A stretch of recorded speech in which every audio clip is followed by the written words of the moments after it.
So let's talk about trip hazards, first of all, on a natural surface. Now, some trip hazards on a natural walk surface are not completely avoidable. Surface roots, rocks, bedrock, all of these could cause a trip and a fall. But a trail user, he often pays attention to his steps when he's walking on more rugged terrain to ensure that they don't trip. So these types of trip hazards can only be removed where it's really reasonable to do so. So let's talk about cross slope for a few minutes. So when I refer to cross slope, I'm referring to the angle that goes across your trail width. Now, a typical cross slope that really works well is around 2%.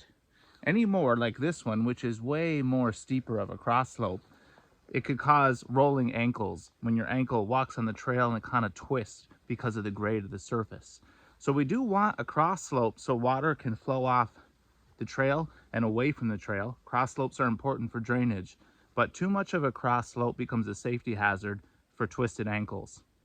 Another challenge that you could have with twisted ankles is these little stubs of twigs that are on your trail surface. Hikers aren't going to see them most of the time, and that is another potential for a trip and fall.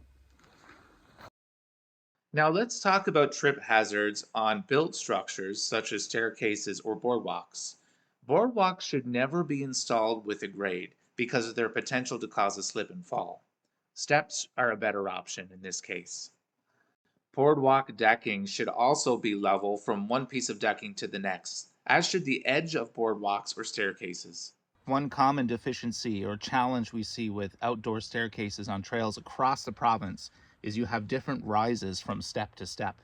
This can be a real problem for walkers because they're not paying attention to their steps and they expect just subconsciously each step to have a consistent rise and fall. So when you have different rise heights like this, that could cause a potential slip and fall.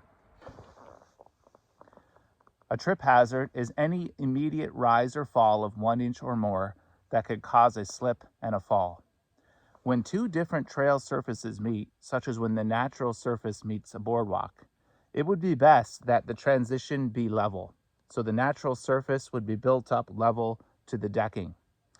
When you have a piece of decking that meets another piece of decking, it should be the same. The transition should be level with each other so you don't have this 1 or 2 inch rise.